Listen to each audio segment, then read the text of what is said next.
I'm Carl Decker with the Giant Factory Off-Road team. Today I'm going to show you how to fix a flat tire with a tubeless system quickly and without tire levers. The first thing you're going to want to do if you get a flat tire is find a safe place out of the way of other riders.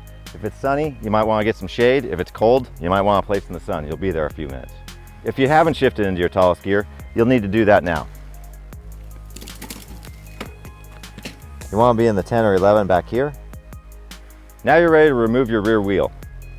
First, lock your XX1 derailleur if you have one of those handy devices. Then you're going to need to twist out your axle. If you got a quick release, this is a little bit quicker. That's why they call it a quick release.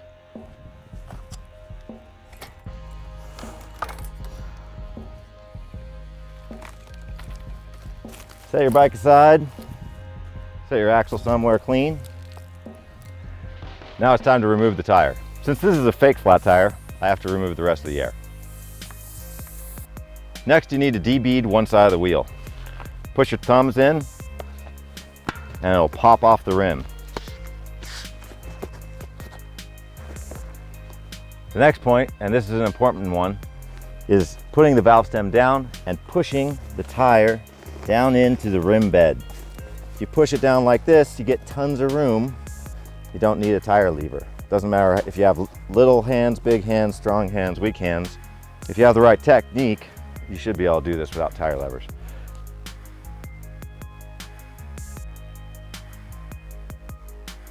I've got a lot of stand sealant in my tire here, so I'm going to flip that out. Once you've debeaded one side of your tire, you're going to need to remove the valve stem. Spin the little knurled nut off, push it through the rim. Once your tire's off the rim, you need to inspect for damage. You can probably tell what kind of hole you have by how quickly it went flat. If you have a big hole, you might need to boot it with a candy bar wrapper or a dollar bill. And now I'm ready to put the tube into the wheel. You can do yourself a favor by getting rid of the cap and the little knurled nut that come on these tubes before you go for your ride. Open the valve on your tube and breathe into it a little bit to give it some body so that it fits into your wheel better.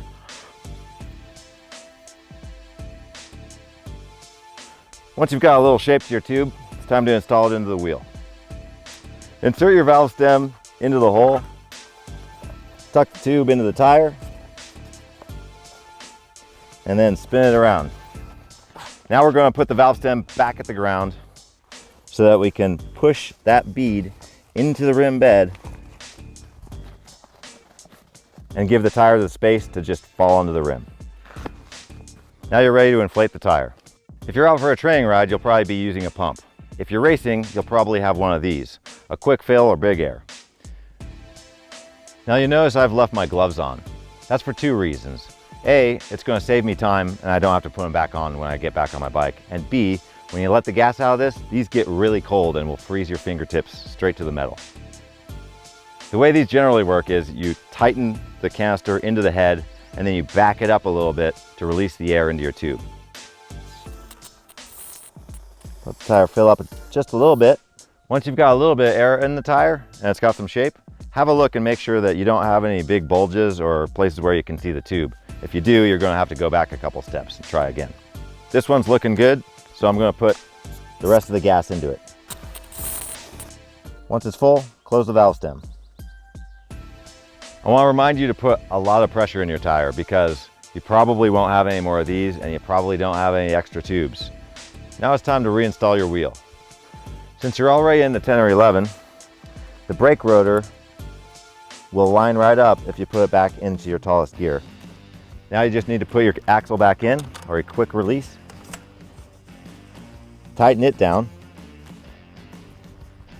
Put your chain back on if it's fallen off.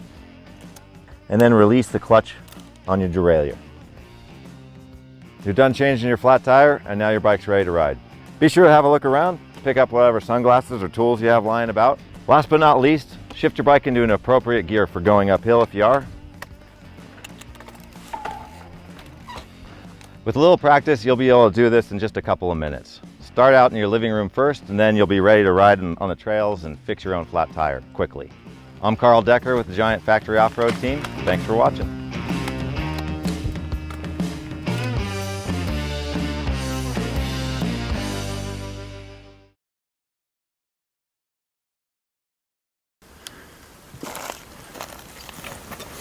Next, you're gonna walk. Chinese. I've heard that before. 5 more minutes, he said. It'll be fun, he said. Thanks for watching. Thanks for watching sucks, doesn't it? I'm Carl Decker. Thanks for watching. Does that sound? That was like 30 seconds of, what could cause a flat tire? Right. Let's go through the things.